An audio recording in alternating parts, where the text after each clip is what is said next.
ನಾವು ಒಳ್ಳೆ ರೀತಿಯಲ್ಲಿ ನಾವು ಒಂದು ಪ್ರಜಾಪ್ರಭುತ್ವದಲ್ಲಿ ನಾವು ಇದೀವಿ ಅಂತಂದ್ರೆ ಆವಾಗಿನ ಕಾಲದ ನಮ್ಮ ನಾಯಕರು ಇದ್ರು, ಆವಾಗಿನ ಕಾಲದ ನಾಯಕರು ಅವರು ಮಾಡಿನ ಸಲಕ್ಕಿಂತ ಇವತ್ತಿನ ದಿವಸ ನಮ್ಗೆ ಫಲ ಸಿಕ್ಕಿದೆ.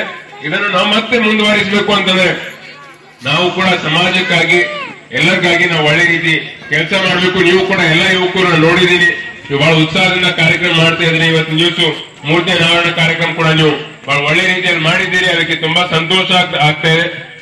ಜೈಘೋಷ್ ಕೂಗೋಣ ನಾವೆಲ್ಲರೂ. ಜೈ ಮಾಲಿಗ, ಜೈ ಮಾಲಿಗ. ನಮ್ಗೆ ಬಾಬು ಜಗಜೀವನವರ ಒಂದು ನೂತನ ಮೂರ್ತಿ ಅನಾವರಣ ಸಮಾರಂಭ ನಮ್ಮ ಜೀವನದಲ್ಲಿ ಅವ್ರ ಮಹತ್ವವಾದಂತ ಏನ್ ಆಕಾಂಕ್ಷೆಗಳು, ಅವ್ರು ಕೊಟ್ಟಂತ ಸಂದೇಶಗಳೇನಿವೆ ನಮ್ಮ ಜೀವನದಲ್ಲಿ ಅಳವಡಿಸ್ಕೊಂಡಾಗ ಮಾತ್ರ ಅದೆಲ್ಲ ಸಾಧ್ಯ ಆಗ್ತಿರುತ್ತೆ. ಅಂದ್ರೆ ಸುಮ್ಮನೆ ಕುಂಬಡಾಬಾದ ಕುಂಡಿಸ್ತಿದ್ದೇವೆ ಅಂತೇಳಿ ಎರ್ಬಾದ ಕುಂಡಿಸ್ರಿ ಎರ್ಬಾದ ಕುಂಡಿಸ್ತೀವಿ ಅಂದ್ರೆ ಅಲ್ಲಿ ಕುಂಡಿಸ್ರಿ ಅಂದ್ರೆ ಅಲ್ಲ.